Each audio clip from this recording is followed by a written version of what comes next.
KTV ખાસ ખબરમાં પાટણથી સમાચાર મળી આવ્યા છે। પાટણ જિલ્લાના સમી તાલુકાના બાસ્પા ગામ ખાતે આવેલા આર્ય સેવા સંઘ બાસ્પા સંચાલિત મહર્ષિ દયાનંદ સંસ્કૃત શક્તિ ગુરુકુળના નવનિર્મિત ભવન અને યજ્ઞશાળાનું ભવ્ય લોકાર્પણ કાર્યક્રમ યોજાયો હતો।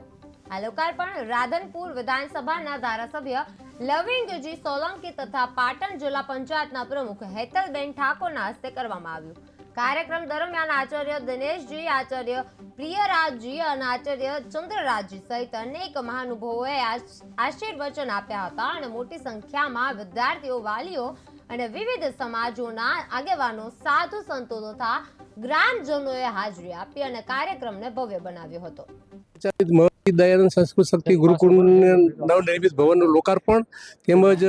નવીનતમ યજ્ઞશાળાનો આજે શુભારંભ કરવામાં આવ્યો છે અને આ કાર્યક્રમમાં દર્શન યોગધામ લાકરોડા, દર્શન યોગધામ રોજડ અને લોકલ ધારાસભ્ય અને જિલ્લા પંચાયતના સભ્ય તમામ ગણમાન્યની ઉપસ્થિતિ રહી અને આજુબાજુની જનતા તરફથી લોકો મોટી સંખ્યામાં હાજર રહી અને અમારો કાર્યક્રમ સફળ બનાવ્યો। એ બોધપાઠી સાંસ્કૃતિક બાલ આચાર્ય બ્રહ્મચારીઓએ પણ એના સંસ્કૃતનો સ્લોગનથી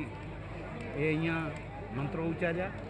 અને ખરેખર એક આજનો જે આ પ્રોગ્રામ છે એક ઐતિહાસિક પ્રોગ્રામ છે અને એમાંથી પણ આપણે પણ કાંઈક જીવનમાં પ્રેરણા લઈ અને એ જીવનમાં ઉતારવા જેવી આજે ખૂબ જ રહસ્યમય સત્સંગની વાતોથી અને સાથે સાથે આપણા બાળકો એ ખૂબ ભણે ગણે આગળ વધે